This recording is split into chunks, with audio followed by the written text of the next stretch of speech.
So here's something you don't see every day. A big studio film that was shelved and written off is now getting resurrected, getting a second chance. Let's talk about Coyote versus ACME, the movie that Warner Brothers axed for a massive tax break, and what its surprising resurrection could mean for animation and the industry as a whole. Okay, so let's get down to basics. As I briefly mentioned, Coyote vs. ACME was originally shelved by Warner Brothers for a massive $30 million tax write-off, pretty much expected to not ever see the light of day. Well, just earlier today it was reported by multiple news outlets, the source that I saw specifically was Variety, that an independent distributor, Catch-Up Entertainment, is expected to close in on the distribution rights for this film.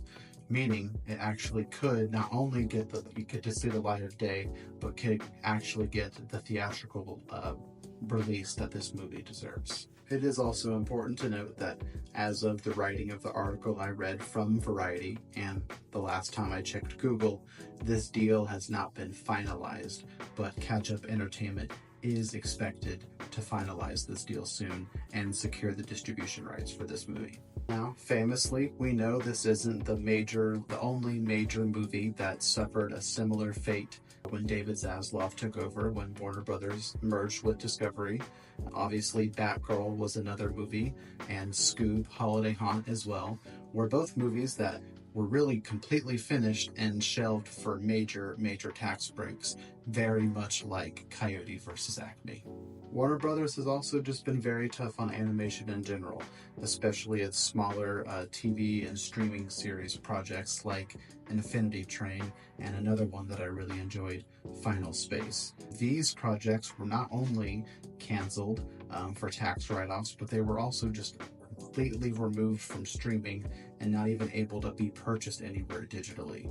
Thankfully, in the case of Final Space specifically, its creator, Owen Rogers, was actually able to secure a deal with Warner Brothers to finish the story in the form of a graphic novel. But if you've been keeping up with his story on YouTube or through his updates on X, formerly Twitter, you know that deal wasn't easily reached. And that's a rare example.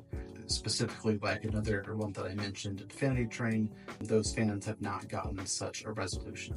Besides this, Warner Brothers has also recently pulled a lot of Looney Tunes content from Max and other streaming services.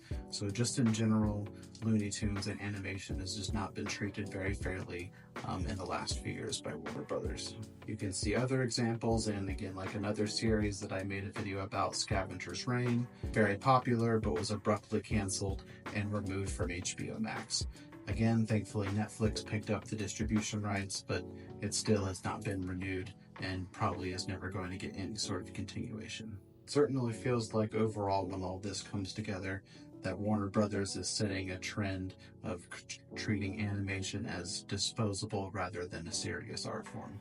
So, with all of that said, why is this news important of the distributor Catch-Up Entertainment picking up these rights? Well, in my opinion, it actually gives hope. In light of all this stuff that's happened in the last few years leading up to this, I think this actually is a good sign that there are companies out there that see these projects as something valuable and worthy of being seen.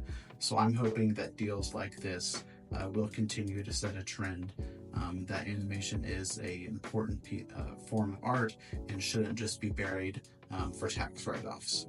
And hopefully this also brings back some value to the Looney Tunes brand as a whole. I did also learn as I was looking into this that Catch-Up Entertainment was responsible for spearheading the other Looney Tunes project we're getting in theaters, The Day the Earth Blew Up. So it is cool to see this company kind of take a special interest in Looney Tunes. And again, this news overall is very encouraging for animation. So, what do you think? Is this the beginning of a shift in how studios treat animated projects, or is this just a rare lucky break for a movie?